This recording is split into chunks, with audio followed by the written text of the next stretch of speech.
हर सुबह आपके पास में दो चॉइस होती है, एक तो ये कि आप सोते रहो और सपने।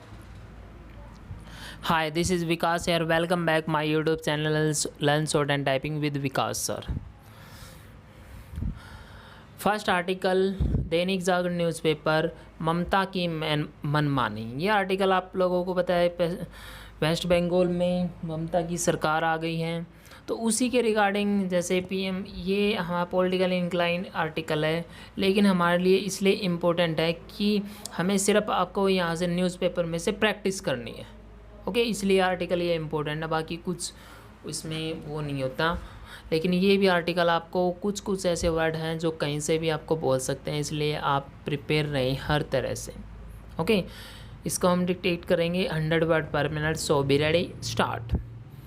पश्चिम बंगाल की मुख्यमंत्री ममता बनर्जी का यह कहना झूठ की पराकाष्ठा ही है कि उनके राज्य में कहीं कोई राजनीतिक हिंसा नहीं।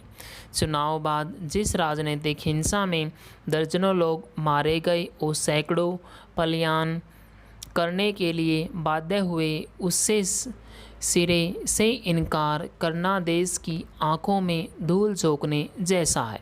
ममता बनर्जी इस कोशिश में कामयाब नहीं होने वाली, क्योंकि राजनीतिक हिंसा के कुछ मामले सुप्रीम कोर्ट भी पहुंच गए हैं।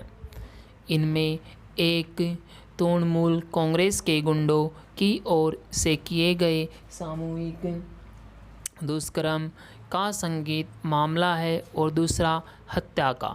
सामूहिक दुष्कर्म मामले में तो विशेष जांच दल का गठन करने की भी मांग की गई है, क्योंकि ममता की पुलिस राजनीतिक हिंसा की घटनाओं का संज्ञान लेने से ही इनकार कर रही है। बंगाल पुलिस का ऐसा आचरण शर्मनाक तो है, लेकिन हैरान इसलिए नहीं करता क्योंकि वह पहले दिन से तृणमूल कांग्रेस के कार्यकर्ताओं की तरह व्यवहार कर रही है।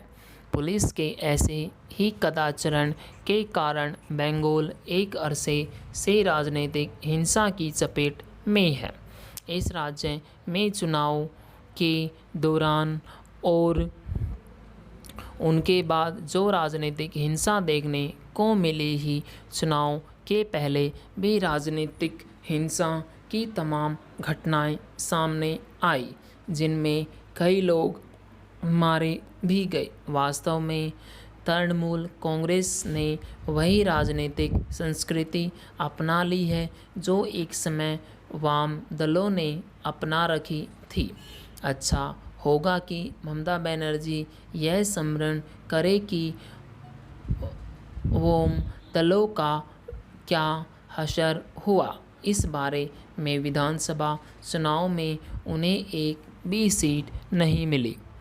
यह लज्जाजनक है कि तीसरी बार सत्ता में आई ममता बनर्जी राजधर्म की खुली अनदेखी करने के साथ पूरी तरह निरंकुश दिख रही है।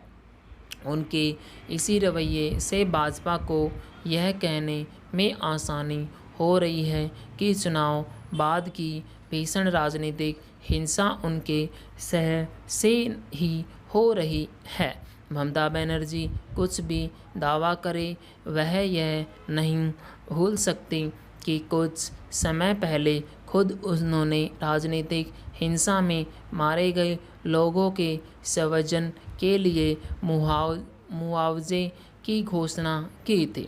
ममता सरकार ने मनमानेपन और अड़ियल रवैये को देखते हुए सुप्रीम कोर्ट के लिए यह और आवश्यक हो जाता है कि वह बंगाल की राजनीतिक हिंसा का संज्ञान ले। यह अपेक्षा इसलिए क्योंकि कायदे से उसे अब तक इस संदर्भ में दायर की गई याचिकाओं पर सुनवाई कर लेनी चाहिए थी। बंगाल की राजनीतिक हिंसा के मामले में केंद्र सरकार की भी यह जिम्मेदारी बनती है कि वह अपने स्तर पर कुछ कदम उठाए, क्योंकि वहाँ जो कुछ हो रहा है वह भारतीय राजनीति और लोकतंत्र के लिए कलंक ही है, पूर्ण विराम। स्टूडेंट इसको टाइप कीजिए, टाइप करने के बाद आप इसको मैच कीजिए। ओके, अगर आपको सेशन अच्छा लगता है, सेशन को लाइक कीजिए, शेयर कीजिए और कमेंट कीजिए। हम इसको, इस सेशन को कितना अच्छे से अच्छा बना सकते हैं, आप मुझे अपना सजेशन भी दे सकते हैं कमेंट बॉक्स में कमेंट करके। ओके।